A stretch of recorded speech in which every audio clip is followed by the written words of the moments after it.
আমি এই মুহূর্তে দাঁড়িয়ে আছি রবীন্দ্র সরোবরে। আমি এখন লেকটি ঘুরে দেখব। আপনারাও যদি দেখতে চান ভিডিওটির সঙ্গে থাকুন।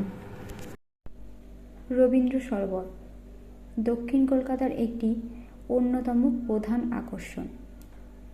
এটি একটি কৃত্রিম হ্রদ যা দক্ষিণ কলকাতার ফুসফুস নামে পরিচিত। এটি দক্ষিণ কলকাতায় অবস্থিত।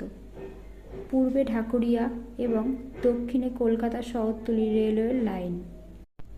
ব্রিটিশ আমলে সরোবরটিকে তৈরি করা হয়েছিল। এই লেকটি প্রথমে ঢাকুরিয়া লেক নামে পরিচিত ছিল। 1958 সালের মে মাসে কলকাতা ইমপ্রুভমেন্ট ট্রাস্ট এটিকে রবীন্দ্রনাথ ঠাকুরের নামে রবীন্দ্র সরোবর নামকরণ করেন।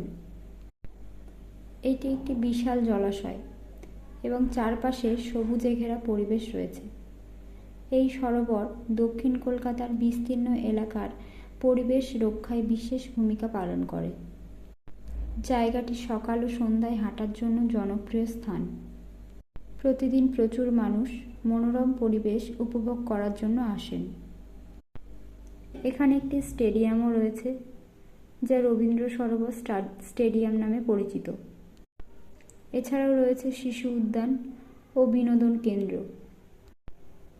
রবীন্দ্র সরোবরে রাখা একাধিক কামানের ইতিহাসের সঙ্গে নবাব সিরাজউদ্দৌলার যোগসূত্র রয়েছে বলে মনে করা হয়।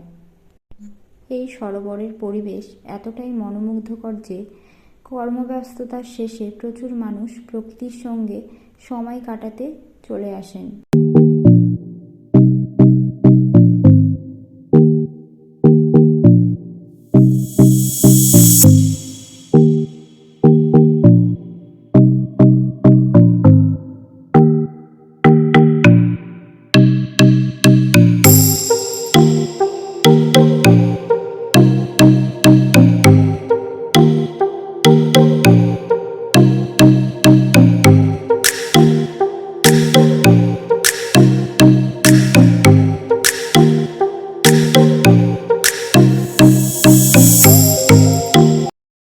আজকের ভিডিওটি এই পর্যন্ত।